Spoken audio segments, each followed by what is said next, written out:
परम करुणामय नित्य लीला विष्णु विष्णुपाद भक्ति सिद्धांत सरस्वती गोस्वामी ठाकुर जगत गुरु श्रील प्रभुपाद की जय।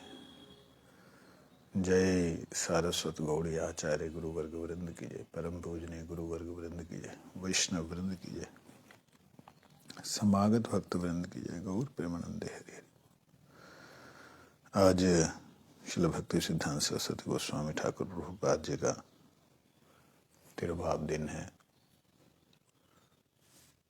लगभग सभी गौड़ीय मठों में और इस्कॉन इत्यादि में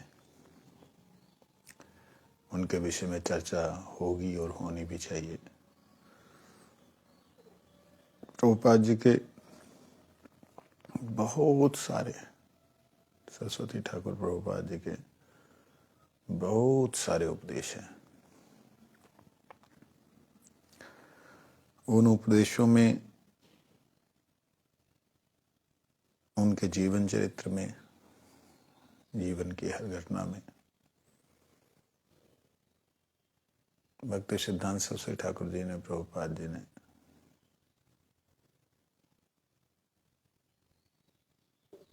एक ऐसा आदर्श आचरण स्थापन किया कि जो हम सबके लिए अनुकरणीय है।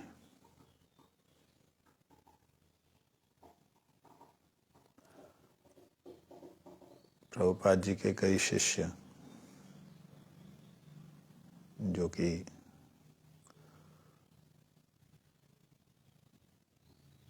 नित्य परिकरों में से थे और कई शिष्य जो कि हम जैसे बद्ध जीव थे और वो मुक्त अवस्था को प्राप्त हुए। और प्रभुपाद जी के कई शिष्य ऐसे भी थे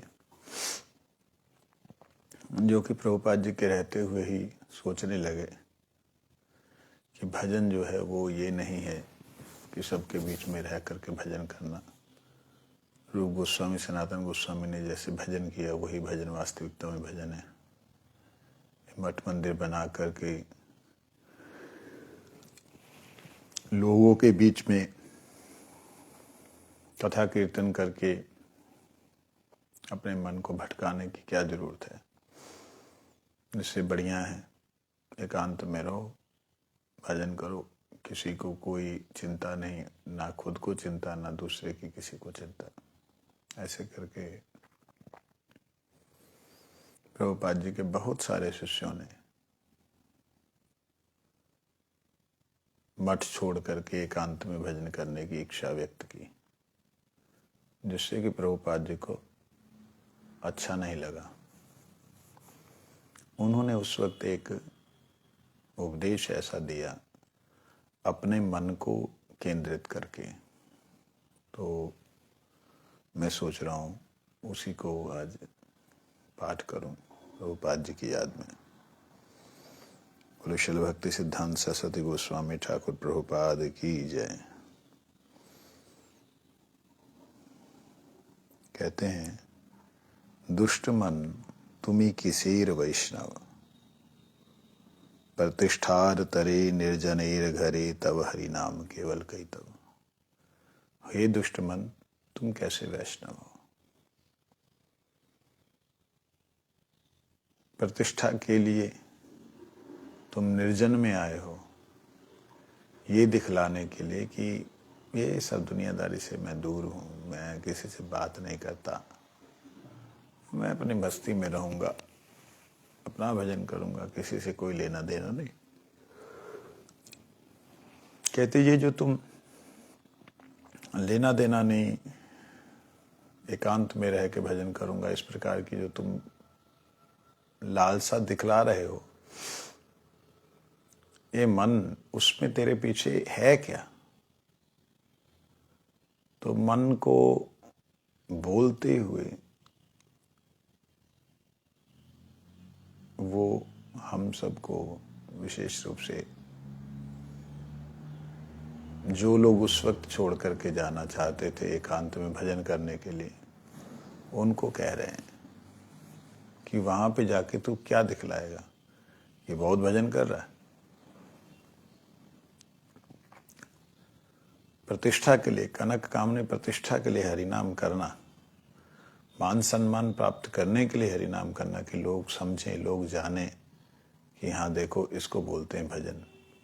ये झंझटों में पड़े हुए सब लोग जो हैं मठ मंदिर बना के बैठे हुए, ये लड़ते रहते हैं, झगड़ते रहते हैं, या इन लोगों में आत्मसम्मान का भाव है, ये जो दिखता है इसको तुम हे दिखला करके और भजन कर रहा हूं ऐसा शो करना चाहते हो, शो ऑफ करना चाहते हो, तो तुम्हारा हरिनाम केवल कपटता है। कैतव शब्द का अर्थ होता है कपटता। उसके बाद प्रभुपाद जी कहते हैं जड़ेर प्रतिष्ठा शुकरेर अभिष्ठा, संसारी मान सम्मान जिसके लिए तुम जो जा रहे हो एकांत में, वो सुअर की विष्ठा है। कह किसको रहें? अपने मन को। क्योंकि प्रभुपाद जी के जितने भी गण आए वो सारे के सारे श्री चैतन्य महाप्रभु ने जब उनको दर्शन दिया, उसके बाद महाप्रभु जी के कृपा से उनके पार्षद गण आए। कहते जड़ेर प्रतिष्ठा, वो लोग जो पार्षद गण आए उनके हृदय में तो संसारिक कोई प्रतिष्ठा की कामना थी नहीं। वो लोग जैसे श्रीधर देव गोस्वामी महाराज, माधव गोस्वामी महाराज, भक्ति सारंग गोस्वामी महाराज, भक्ति प्रमोदपुरी गोस्वामी महाराज, भक्ति कमल मधुसूदन गोस्वामी महाराज इत्यादि बड़े प्रभुपाद जी के पार्षद थे, जो नित्य गोलोक धाम वृंदावन से अथवा श्री चैतन्य पार्षद गणों में से वो अवतीर्ण हुए, इस जगत में आए। उन लोगों को ना स्वाभाविक ही उनके व्यवहार से, उनकी बातों से स्वाभाविक ही जगत के लोग प्रशंसा करते थे। हाँ, मैं उनके पास गया, ऐसा लगा, मैं क्या बताऊं आपको, ये सब। तो उससे कई लोगों को जिनको प्रतिष्ठा नहीं मिलती थी, हमारे जैसे लोग, उनको लगता था कि भाई इनको बहुत प्रतिष्ठा मिल रही है, हमें कोई समझ ही नहीं रहा। हरि कथा कीर्तन में उनकी रुचि नहीं, तो वो कुछ ऐसा दिखाना चाह रहे थे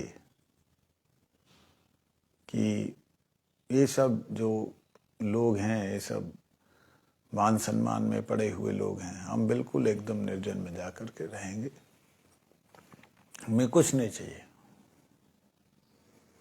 ऐसे भावनाओं से ग्रसित कुछ हमारे जैसे बद्ध जीव या कुछ निष्कपट वैष्णव भी भजन करने की इच्छा से प्रभुपाद के पास आज्ञा लेने गए थे। तब उन्होंने बोला, जो संसार की प्रतिष्ठा है वो सुअर की विष्ठा है। सुअर की विष्ठा बोलना तो बड़ी गंदी बात है। संसार की प्रतिष्ठा के लिए तो लोग पागल हुए रहते हैं। सारे जितने नेतागण हैं वो संसारिक प्रतिष्ठा के लिए तो बैठे हुए हैं, तो उसको सुअर की विष्ठा बोलना तो ठीक नहीं। क्यों बोला?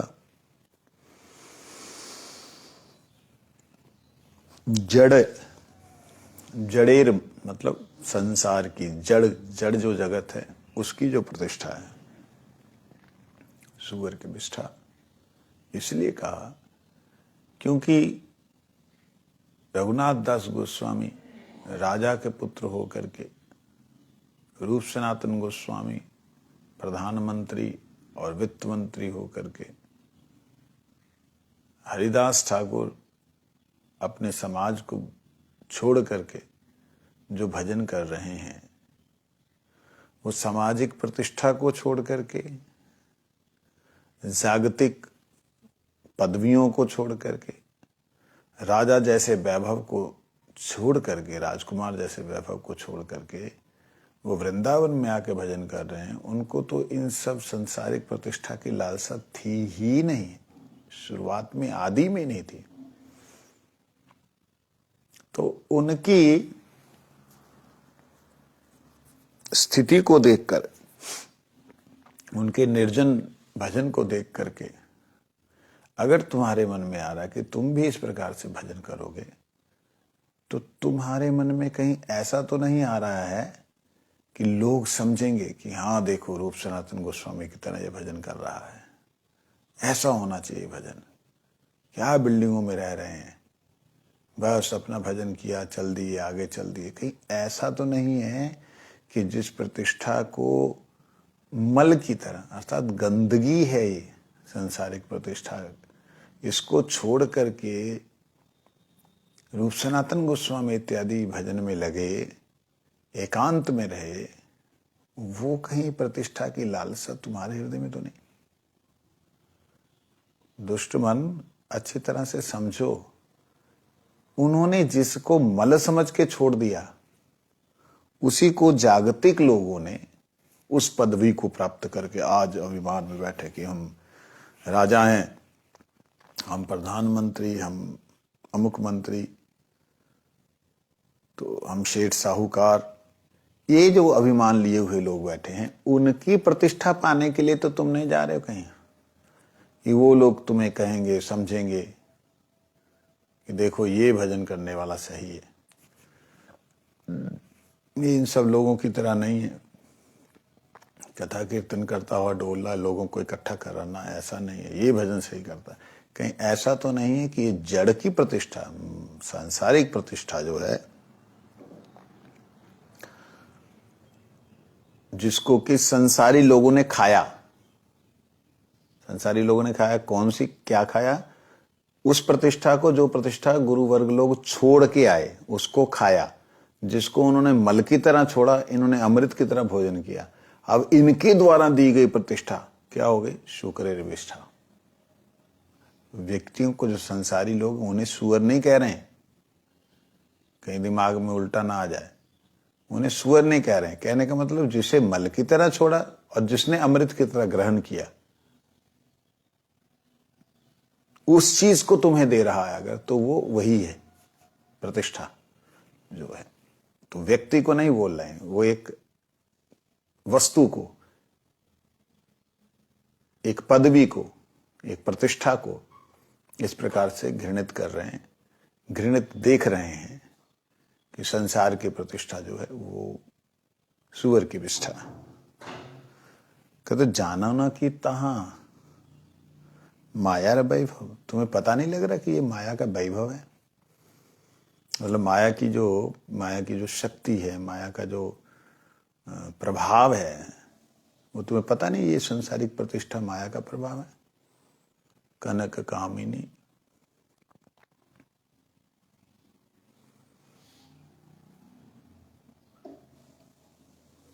कनक कामिनी प्रतिष्ठा बागिनी, कनक कामिनी दिवस यामिनी, भाविया की काज अनित्य से सब। कहते हैं रुपया, पैसा और स्त्री, ये दिवस यामिनी, ये दिन और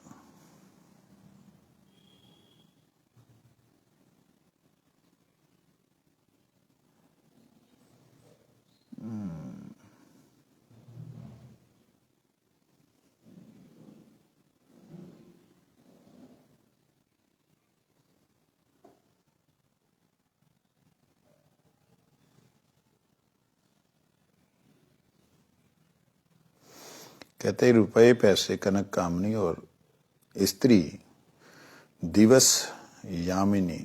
यामिनी शब्द का अर्थ दिमाग से निकल रहा है। ये दिन रात की तरह है, एक आया एक गया। दिन रात की तरह ये कनक कामनी आता और जाता रहता है। क्या इसी के अंदर लगे हुए हो? ये सब अनित्य है, इसमें क्यों पड़े हुए हो? इस प्रकार से प्रभुपाद जी सचेत कर रहे हैं। कहते हैं तुम्हार कनक भोगेर जनक। मैं आप सबको बता दूं, कई लोग अभी नए नए आए हैं। आश्रल भक्ति सिद्धांत सरस्वती गोस्वामी ठाकुर जी का तिरुभाव दिवस है, उसके उपलक्ष्य में उनका मैं एक भजन पढ़ रहा हूं वैष्णव के, जिसमें दुष्टमन तुम्ही किसेर वैष्णव, उसकी चर्चा चल रही है। तोमार कनक भोगेर जनक, कनकेर द्वारे सेवा हो माधव। कामनी रे काम नहे तब धाम, ताहर मालिक केवल यादव। कहते दिन और रात जिस कनक कामनी के लिए, जिस रुपए पैसे और स्त्री या पुरुष के लिए सारा दिन और रात तुम लगा रखा है, ये अनित्य है। इसमें क्यों अपने आप को जो है तुमने व्यस्त कर रखा है। संसार का जो रुपया पैसा है वो भोग का जनक है। भोग जो है वो रोग भवरोग का जनक है। इसलिए संसार के रुपए पैसे से, संसार का रुपया पैसा और कोई दूसरा भी रुपया पैसा होता है? हाँ, दूसरा कौन सा होता है? कनकीर द्वारे सेवा हो माधव, अर्थात रुपए पैसे के द्वारा आप माधव की सेवा कीजिए, भगवान की सेवा कीजिए। क्यों? क्योंकि लक्ष्मीपति भगवान हैं।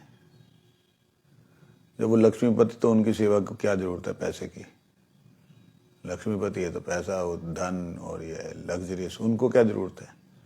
बिल्कुल बात सही, उन्हें कोई जरूरत नहीं।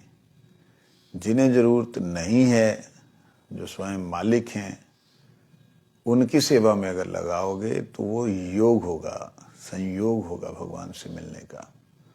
लेकिन भोग में लगाओगे, उपभोग में लगाओगे तो भवरोग होगा। भवरोग का मतलब है बार बार जन्म होना, बार बार कष्ट पाना, बार बार मरना। ये भवरोग से मुक्त हो करके तुम क्या करो, इसको भगवान की सेवा में लगा दो। कहते हैं कामनीर काम नहे तब धाम। जो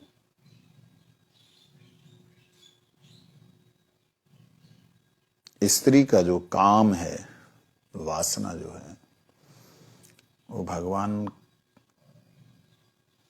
गोविंद की ही सेवा के लिए है। यादव कामनीर काम नहे तब धाम, तब मतलब तुम्हारा, मन को बोलें, तुम्हारा घर, तुम्हारा स्थान स्त्री की बाहों में या पुरुष की बाहों में लपटना नहीं है। कामनी रे काम नहे तब धाम, उसी में रहना नहीं है। क्योंकि उनका मालिक कौन है? यादव है। ताहार मालिक केवल यादव।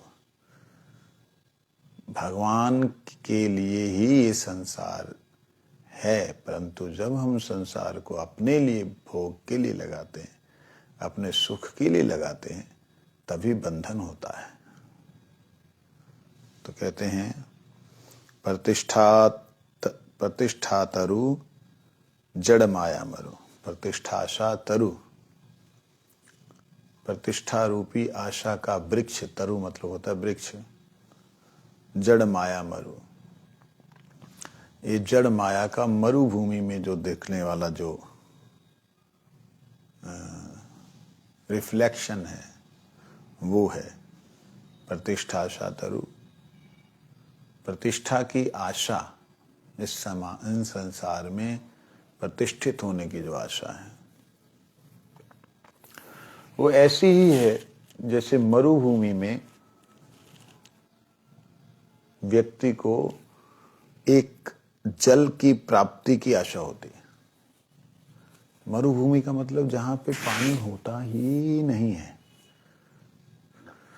जैसे जल का समुद्र है, ऐसे ही एक जगह है जहां पे रेत ही रेत है, रेत का समुद्र है।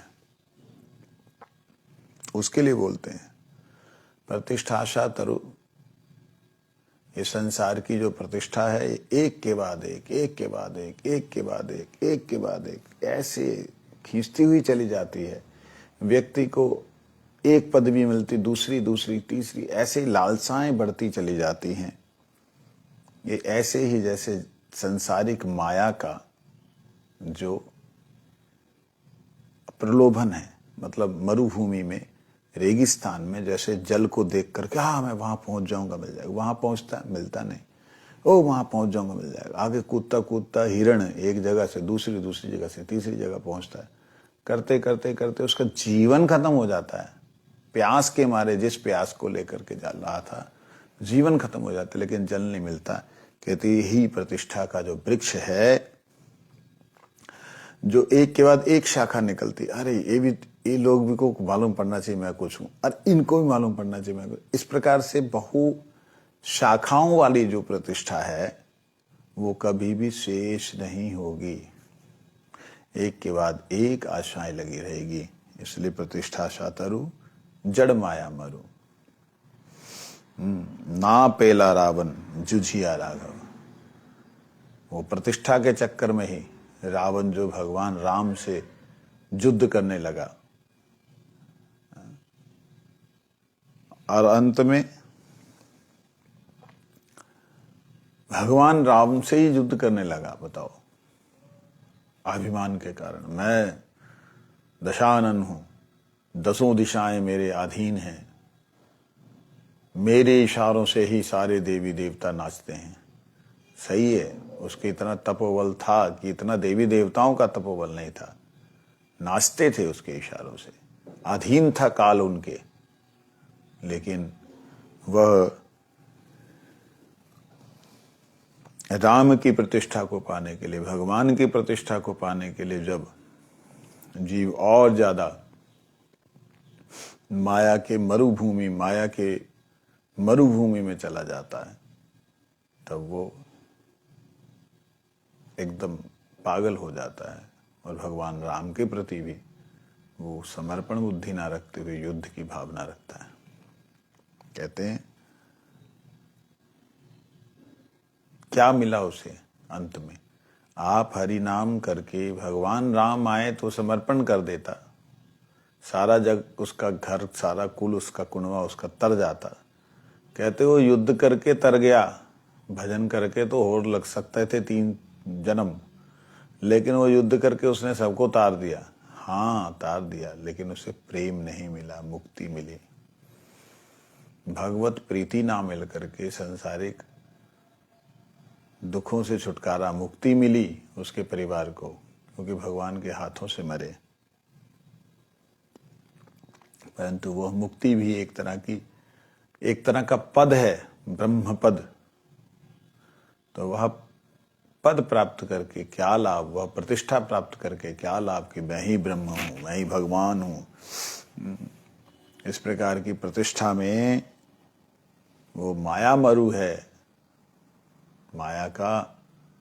माया रूपी मरुस्थल का, रेगिस्तान का एक तृष्णा है। इसलिए वो रावण जो है उसको प्राप्त नहीं कर पाया युद्ध करने पर भी। कहते हैं वैष्णवीर प्रतिष्ठा ताते करो निष्ठा, ताहा ना भजले लभिबे रौरव।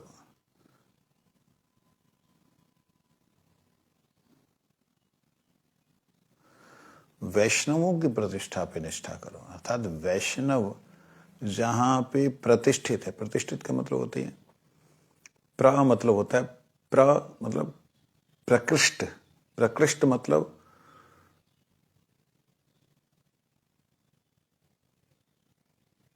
एक श्रेष्ठ अवस्था। प्र मतलब श्रेष्ठ होता है, प्र मतलब एक प्रकृष्ट होता है, श्रेष्ठ। तो श्रेष्ठ अवस्था में जहां वैष्णव रहते हैं, तो अच्छा मतलब मैं वैष्णव बन जाऊं, श्रेष्ठ अवस्था में आ जाऊं, ये नहीं, ये वैष्णवी प्रतिष्ठा नहीं है। इसका अभिप्राय 2 प्रकार से है। एक तो कि वैष्णव लोग उत्तम होकर के भी अपने आप को अधम मानते हैं। उत्तम हैया अपना के माने तृणाधम, ये है वैष्णवी प्रतिष्ठा। कि पहली बात, हम अधम होने पे अपने आप को उत्तम मान रहे हैं, वो उत्तम होके अपने आप को अधम मान रहे। ये दोनों में बड़ा जमीन आसमान का अंतर है। एक उत्तम होकर के अधम मान रहा है, एक अधम होकर के उत्तम मान रहा है। हाँ? तो जो अधम होके अपने आप को उत्तम समझ रहा है, मतलब हृदय में सांसारिक वासना, सांसारिक भोग भरे हुए हैं और ऊपर से वैराग्य, मेरी तरह सन्यासी वैराग्य दिखला रहा है। तो ये नहीं होता है। ये तो ऊपर से जो दिखलाना है वो वैष्णवी प्रतिष्ठा नहीं है। वैष्णवों को तो हृदय से ही भगवान को पूर्ण समर्पण है और उसमें इतनी निष्ठा है उनकी भगवान के भजन में, साधन में, कि वो संसार की किसी भी प्रतिष्ठित, कोई भी प्रतिष्ठा रूपी भाषा को सुनना भी नहीं चाहते। वो जब भी उनकी कोई प्रशंसा करने लगे तो वो अपने गुरुदेव को, भगवान को, नरसिंह देव को स्मरण करते हैं कि प्रभु कृपा करो। इसलिए कहा है ना चैतन्य महाप्रभु ने, उत्तम हैया अपना के माने तृणाधम, द्वि प्रकारे सहिष्णुता करे वृक्ष सम। वृक्ष जेन काटिले हो किछु ना बुलाए, सुखाइया कैले मारे मैले कारो पानी ना मांगाए। जे जे मांगाए तारे दया अपन धन, घर्म वृष्टि सहे आनिर करे रक्षण। उत्तम है वैष्णव होवे निराभिम, जीवे सन्मान दीवे जानी कृष्ण अधिष्ठान। ये है वैष्णवी प्रतिष्ठा। वैष्णव लोग जहां पे तिष्ठित हैं, बैठे हुए हैं, जिस अवस्था में बैठे हुए हैं, वो वैष्णव प्रतिष्ठा है। ताते करो निष्ठा, अर्थात वैष्णवों की जो स्थिति है, प्रतिष्ठित, तिष्ठित स्थिति, तो वैष्णवों की जो स्थिति है उस पर निष्ठा करने की, मैं भी इनकी तरह इनके चरणों का दास बन जाऊं। ताते करो निष्ठा कहते हैं, उसके ऊपर निष्ठा करो। निष्ठा मतलब निश्चित रूप में उसमें जाने का प्रयास, उसमें उनकी अवस्था को, उनके चरणों का दास बनने का प्रयास करो। ताहाना भजिले लभिबे रौरव। अगर वह भजन नहीं करोगे जो वैष्णवों ने किया है, जो वैष्णवों का आदर्श है, वो नहीं करोगे तो रौरव मतलब नरक प्राप्त होगा। नरकों में रौरव नरक सबसे ज्यादा दुखदायी नरक है। कहते हरिजन द्वेष प्रतिष्ठा क्लेश। तुम हरिजनों से द्वेष कर रहे हो। भगवान के जो भगवत पार्षद आए हैं, वो जो है खेत में काम करने वाला, तुम्हें खेत में काम करने वाला दिख रहा है, खुद बड़े पढ़े लिखे लग रहे हो अपने आप को, और उस काम करने वाले को देख करके तुम ऐसा देख रहे हो कि भाई उसके पास में गुरु महाराज भेज रहे हैं। जैसे प्रभुपाद जी ने एक बहुत बड़े पंडित को, विद्वान को, वो उनके आश्रम में जो काम कर रहे थे खेत में, उन रामदास के पास में भेज दिया, जाओ उनसे भागवत सीखो। क्योंकि वो आए थे प्रभुपाद जी की व्याख्याओं को पढ़ करके, नदिया प्रकाश इत्यादि पढ़ के, कितना जबरदस्त व्याख्या है कि अगर मैं इनसे सीखूंगा तो मेरा जीवन धन्य हो जाएगा। ऐसी भावना से वो प्रभुपाद जी के पास आए। प्रभुपाद जी ने उनके पास भेज दिया। और उनके पास भेजा तो वो तो बड़े संकुचित हो गए कि मैं तो बिल्कुल अधम हूँ, मैं तो कुछ जानता ही नहीं हूँ। प्रभुपाद जी ने मजाक किया है। तो फिर उसके बाद प्रभुपाद के पास जब वापिस आए वो, ये ठाकुर आपने जिसके पास भेजा वो तो निरक्षर है, उसको तो अक्षर का ज्ञान नहीं है, वो मुझे क्या सिखाएंगे भागवत। तब उन्होंने, प्रभुपाद जी ने बोला, वास्तविकता में वही भागवत जानता है, तुम उसके पास जाओ और श्रवण करो, वही भागवत जानता है, बोलना मैंने बोला है। तो आए, उन्होंने प्रणाम किया, प्रभु ठाकुर प्रभुपाद जी ने कहा है कि आप मुझे भागवत सुनाएं, सिखाएं। तो उन्होंने हाथ जोड़कर कुछ एक बातें कही और फिर प्रभुपाद जी से जो सुना था वो सेवा करते करते वो बातें उन्होंने बताई कि देखो, मैं जो बैंगन लगा रहा हूँ, जब मैं जो खेती कर रहा हूँ, जब मैं सब्जी लगा रहा हूँ, ये सब्जी कोई साधारण सब्जी नहीं है। कितना भाग्य होगा कि ये बीज जो है, ये भक्ति सिद्धांत सरस्वती गोस्वामी ठाकुर जी के खेत में पड़ रहा है। कौन? भक्ति सिद्धांत सरस्वती ठाकुर, जो कि राधा रानी के निज जन है, उनके खेत में पड़ रहा है। कितना इस बीज का भाग्य है। और यहाँ अंकुरित हो रहा है। वैष्णव का अंग से लगी हुई जो है वायु को, प्रवाहित होती हुई वायु को, उसको स्पर्श मिल रहा है। वैष्णव का जो जूठन है, उसका जो खाद बन जाती है, उसको ये प्राप्त कर रहा है। और फिर ये खाद प्राप्त करके ये भगवान का गुणगान सुनते हुए ये फूल फल दे करके अपने आप को कितना धन्य महसूस कर रहा है कि यही जो फल, यही जो सब्जियां हैं, जब भगवान राधा को भक्त लोग उसको स्पर्श करके तोड़ करके जब लेके जाएंगे तो भगवान राधा गोविंद की सेवा में लगेंगी, उससे लगने से इसका कितना कल्याण होगा, वो अपना कितना अपना उसका सौभाग्य होगा, कितना भाग्य है उसका कि सीधा राधा गोविंद जी की, राधा गिरधारी जी की सेवा में लग रहा है। और वो सेवा से सारे भक्त लोग जो प्रभुपाद जी प्रसाद पाएंगे, भक्त लोग पाएंगे। तो मैं यही देख करके धन्य हो जाता हूँ। श्री राधा रानी ठाकुर जी को खिलाएंगी, श्री राधा रानी के पास पहुंच गया, श्याम सुंदर के पास पहुंच गया, फिर वैष्णवों के पास चला गया। जीवन तो यही जीवन है वास्तविकता में। वो जीवन कैसा जीवन, जिस जीवन में भगवान के पास तक ना जीव जा सके। इस प्रकार से उन्होंने ऐसी कथा सुनाई, वो उनके प्रति शरणागत जैसा भाव हो गया। और फिर ठाकुर प्रभुपाद जो बातें बोलते, आपस में सब चर्चा करते, उनमें भी वो बैठते थे। तो कहने का मतलब कुछ लोग इस तरह से सोचते थे कि ये मतलब उसके पास जाकर के कथा सुनते हैं, मैं इतना विद्वान हूं, मेरे पास नहीं आ रहे, मैं दिखाता हूं इनको कि मैं जो है, मतलब यहाँ पे ना बात समझने वाली है। ये वैष्णवों से द्वेष होना बड़ा खतरनाक है। मेरे पास शब्द नहीं है इसलिए कोई उनकी कथा में ना जाए।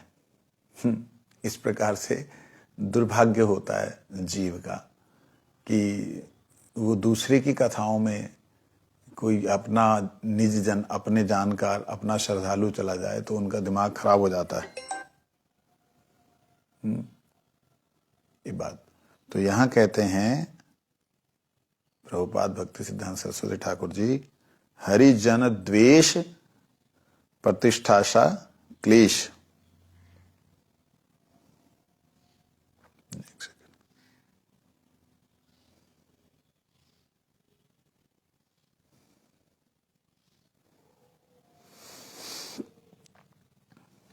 कारो केना तवे ताहर, करो कैनो तवे ताहर गौरव।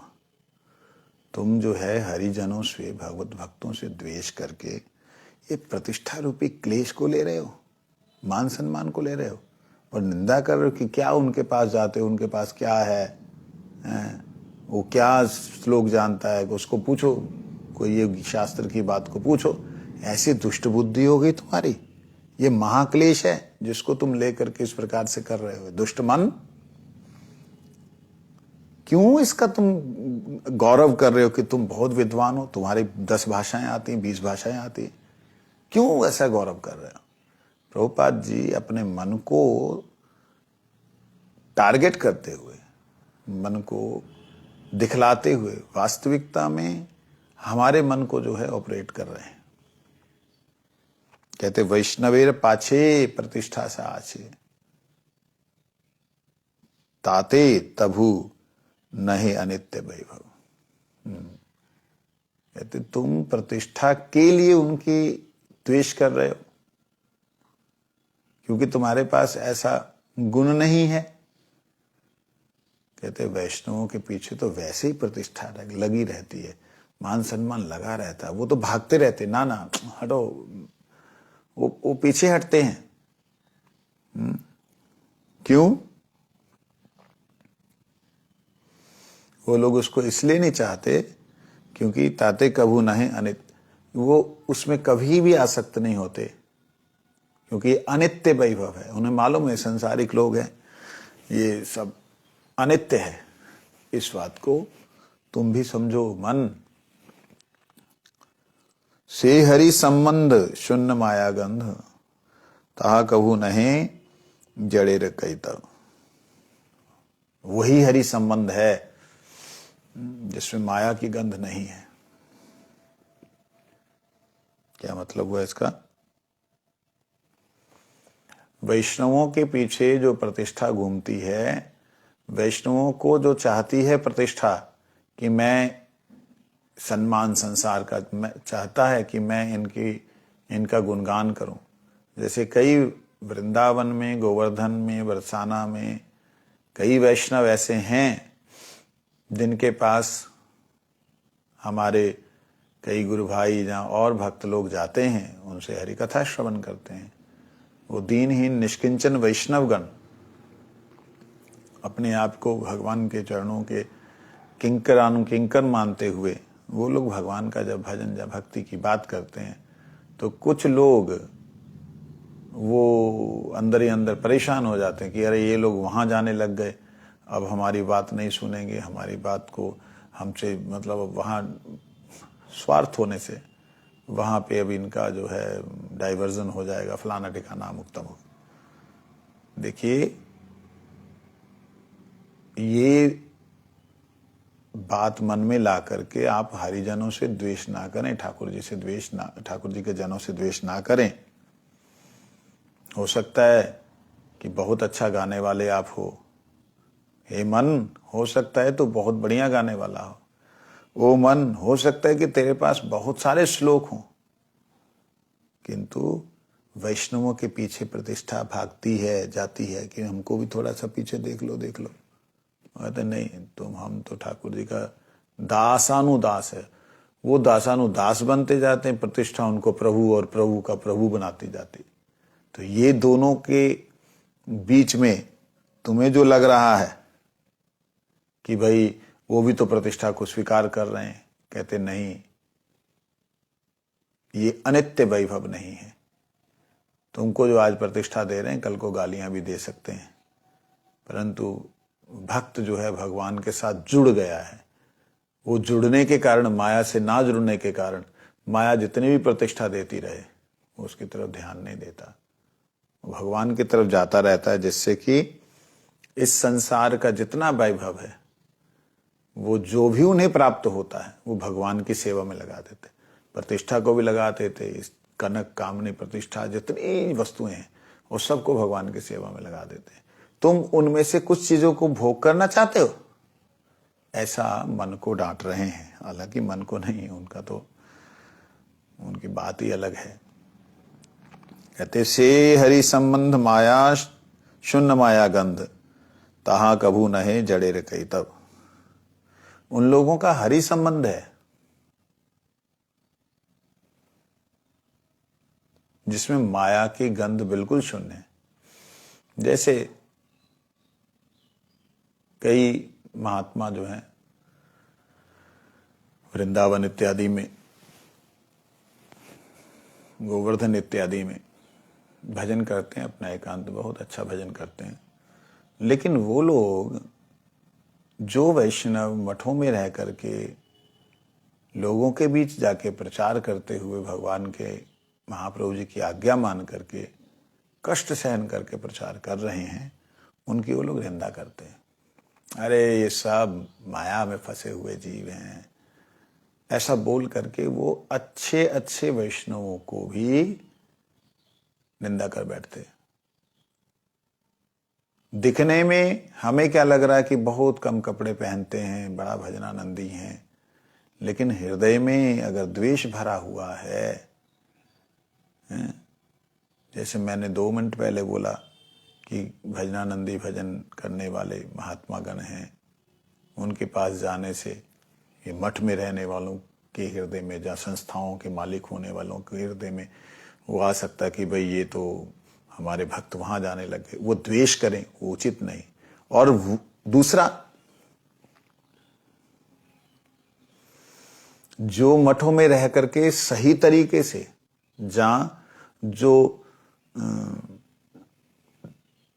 क्या बोलते हैं उसे, संग में आनंद प्राप्त करके बहुत निष्ठा से भजन कर रहे हैं, उनके प्रति भी वो एकांत में रहने वाले, सभी की बात नहीं कर रहा हूं, सभी मठवासियों की बात नहीं कर रहा हूं और सभी एकांत में रहने वालों की बात नहीं कर रहा हूं, वो 100 एकांत में रहने वालों में से कोई एक, ऐसे 100 मठ में रहने वालों में से कोई कुछ %, 1 या 2 या 4 जो भी है, ऐसे जो परसेंटेज है बहुत कम है शुद्ध भक्तों की, परंतु उस परसेंटेज में हो क्या रहा है, गड़बड़ी क्या हो रही है कि कुछ एकांत में भजन करने वाले जो अच्छे साधक हैं, ऐसा नहीं कि वो साधक अच्छे नहीं हैं, अच्छे साधक हैं, उन साधकों ने कई बार जो प्रचारक हैं उनमें से कोई दुष्ट प्रचारक की जहां किसी प्रचारक का पतन होने के कारण उसके बारे में सुन लिया, तो अब वो लोग उनकी निंदा करने लग जाते हैं कि अरे ये तो देखो सब मठ वठ बना करके सब बस यही कुकर्म कर रहे हैं, फलाना ठिकाना। मेरे को एक बार किसी ने बोला था ऐसे, और इतना गंदा वो लगा, मैंने उनको उसी वक्त डांटा, ब्रजवासी थे। मैंने कहा तुम लोग पता ही नहीं है कि है क्या, तुम्हें को ज्ञान ही नहीं है। कुछ भक्त लोग आए हुए थे, वो जैसे रशिया वगैरह से और कहीं और से, विदेशों से, तो हमारे हिंदुस्तान में आकर के, मथुरा की बात है, मथुरा किसी मठ में जो है वो लोग रुके थे। तो मैं वहाँ गया कुछ अपने काम से, तो वो लोगों ने मेरे को बोला तुम भी अंग्रेजों के बीच में ही रहते हो, अंग्रेजों के मंदिर से हो। मैंने कहा नहीं भैया, हम अंग्रेजों के मंदिर से नहीं, हम तो महावन से हैं, वहाँ रहते हैं, महावन गौड़। अच्छा गौड़ी मठ। कहते ये याद ये वाला जो है फलानी जगह पे, वो तो बड़े गंदे लोग हैं। मैंने कहा क्या हो गया? तो कहते आप हमारी छत को देखोगे आप हैरान रह जाओगे, इतने गंदे लोग। मैंने कहा हो क्या गया? वो क्या है कि मैंने अक्सर देखा है कि वो लोग जब इधर आते हैं ना तो उन लोगों को जुकाम बड़ी जल्दी लग जाता है, धूल वगैरह के कारण से वो रिएक्शन बहुत होता है। तो वो लोगों ने टिश्यू पेपर्स को ले करके, मतलब वो उस तरफ फेंक रखा था डस्टबिन की तरह। कहते देखो कितना गंद फैला के रखा। तो उसके दिमाग में कुछ और था। मैंने कहा बेवकूफ इंसान, वो लोग नाक को पोंछ करके फेंकते हैं। कहते नहीं तुम्हें नहीं पता। मैंने उसको अच्छे ढंग से समझाया। मैंने कहा देखो इन लोगों के पास, वो बाय चांस वहां पे कोई जा रहा था, मैंने उसको बुलाया, मैंने बुला के बोला कि यू हैव टिश्यू? हाँ है। तो उसने निकाला अपने जेब में से, निकाल करके दे दिया। तो मैंने ऐसे किया, मैंने फेंक दिया। कहते you have also you got this cold? मैंने कहा नहीं मेरे को नहीं लगी। मैं कहा सुन ले बोल क्या रहे हैं। उनको ठंडी यहाँ की अलग तरीके की है जिसके कारण इन लोगों के नाक बहने लगते हैं, और इस प्रकार से ये बेचारे, तो जो निर्जन में रहने वाले लोग हैं, ध्यान देना, भजन करने वाले लोग हैं, कई बार उनके मन में ऐसा दुर्भावना आ जाती है कि ये लोग पैसे के लिए जाते हैं, ये लोग देखो बड़े बड़े मठ बना रहे हैं, लाखों रुपया लोगों से लेकर के बर्बाद कर रहे हैं, ये क्या भजन कर रहे हैं? इनका कितना भगवान महाप्रभु ने इस प्रकार से करने के लिए बोला। इस प्रकार से वो लोग निंदा करते हैं। जो एकांत में रहने वाले लोग हैं वो कई बार जो भजनानंदी भजन करने वाले भक्ति सिद्धांत सरस्वती गोस्वामी ठाकुर जी के अनुगत में भजन करने वाले, उनकी निंदा करने लगते हैं। तब वहां बोल रहे हैं हे दुष्ट मन से हरि संबंध, वो हरि के संबंध में भजन कर रहे हैं, हरि के संबंध में लेके आ रहे हैं लोगों से पैसा, हरि के संबंध में लगा रहे हैं उन लोगों को। उसमें माया की गंध नहीं है। तुम्हें समझ नहीं आ रहा है? इस प्रकार से मन को डांट रहे हैं। तहां कभू नए जड़ेर कैतव, वो माया का जो कैतव है, कपटता है, वहां बिल्कुल नहीं है। वो लोग जो है इतना बड़ा सिंहासन बनाया भगवान जी का है, इतना सुंदर आरती, इतना सुंदर श्रृंगार, इतना सुंदर भोग राग जो कर रहे हैं, उसमें माया की कपटता नहीं है। तुम एकांत में रह करके तुम ये सोच रहे हो तो तुम्हारे में माया की कपटता है, क्योंकि तुम जो है हरिजन द्वेष कर रहे हो, उनकी प्रतिष्ठा जो है उसको देख करके तुम्हारी बुद्धि खराब हो रही है।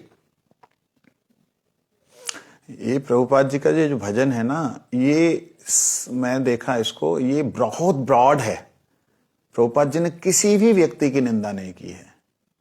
यहां केवल मात्र उन्हीं को ये लगेगा, पिंच होगा, जिन लोगों के अंदर जो जो कमी होगी।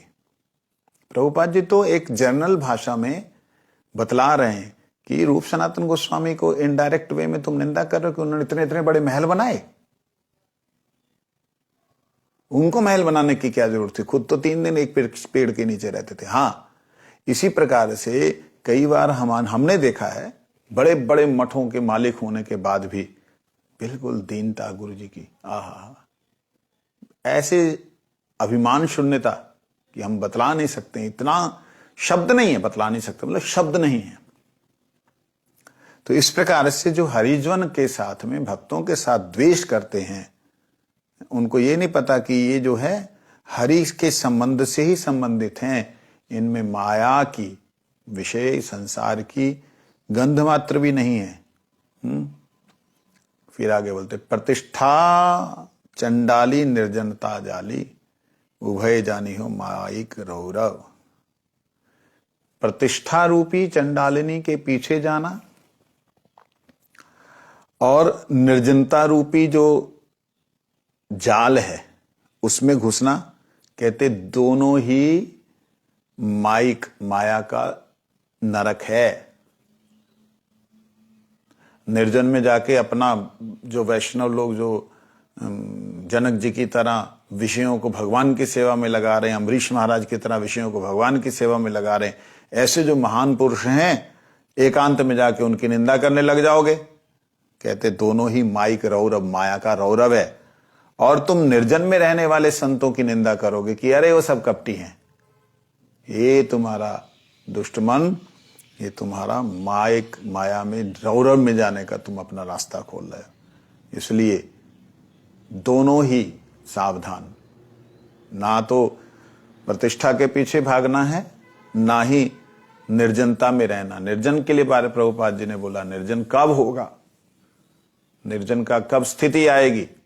वो स्थिति आए बिना निर्जन में जो जाता है उसको बहुत सावधानी रखनी पड़ती है।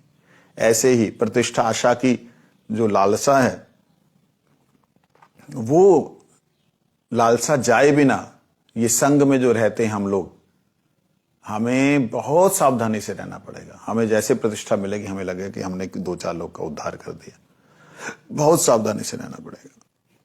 कहते कीर्तन छाड़ी वो प्रतिष्ठा माखी वो, की काज ढूंढिया तादृश गौरव।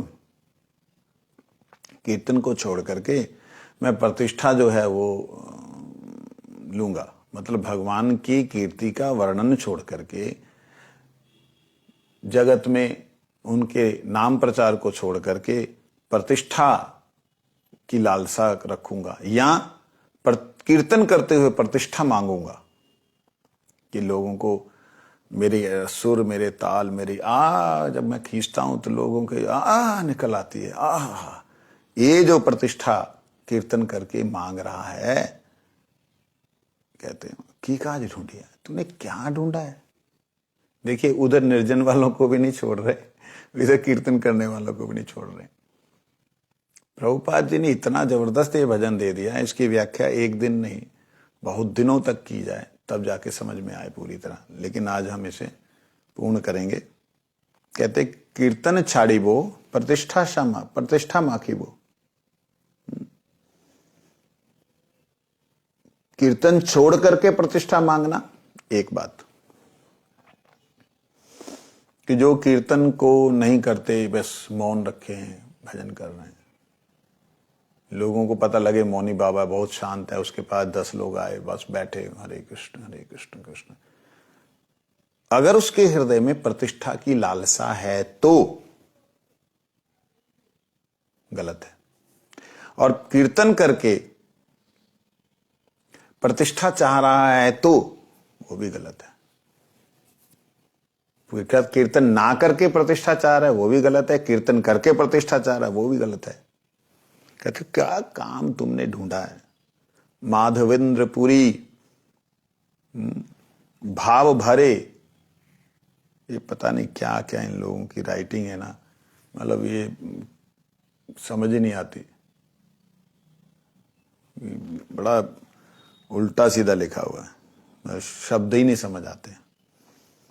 माधवेंद्र पुरी भाव भरे चूरी, ना करी ल कभू सदाई जानो, भाव भरे पूरी लिखा हुआ यहां। कहते माधवेंद्र पुरी ने जो है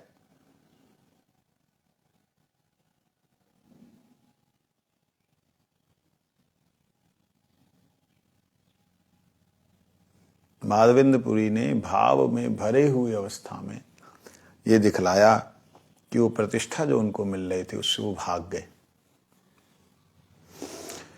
वो उसमें बिल्कुल लिप्त नहीं हुए। माधवेंद्र पुरी पाद कहते तुम्हार प्रतिष्ठा शुक्रे रविष्ठा,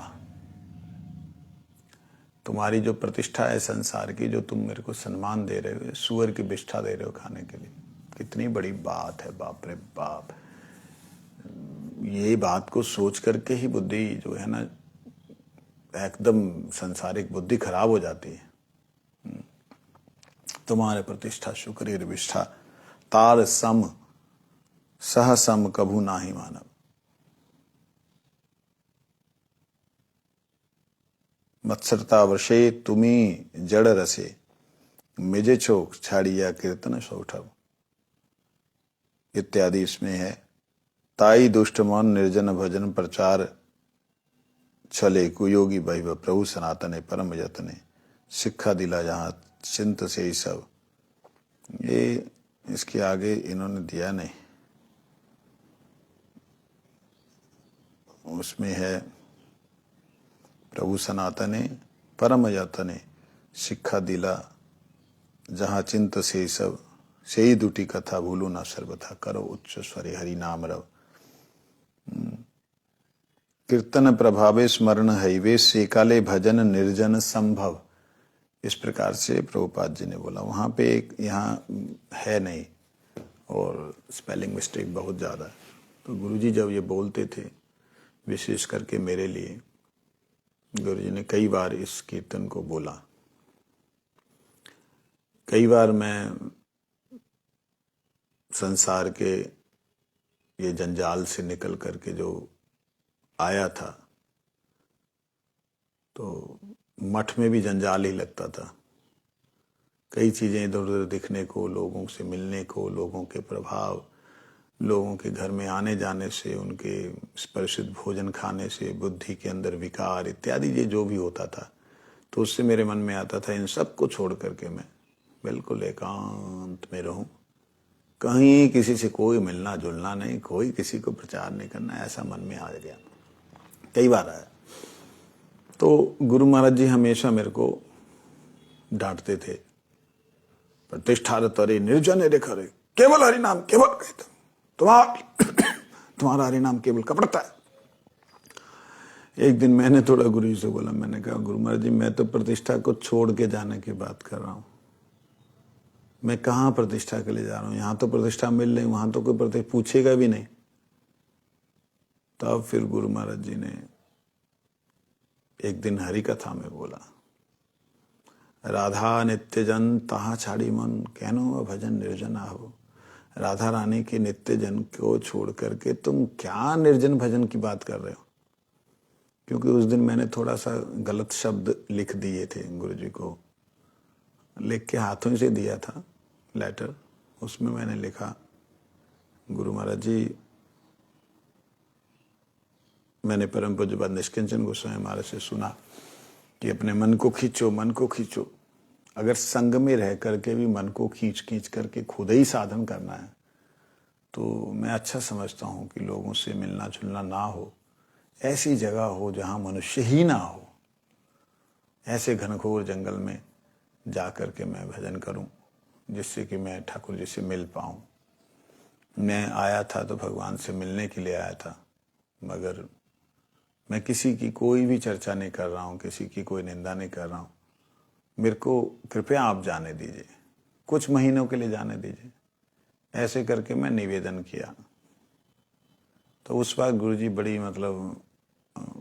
उनको उस लेटर को पढ़ के जो भी है जैसा भी भाव आया होगा, मैंने उसमें 2 लाइनें लिखी। मैंने कहा आप भगवान के नित्य परिकर हैं, मैं नहीं जानता हूं।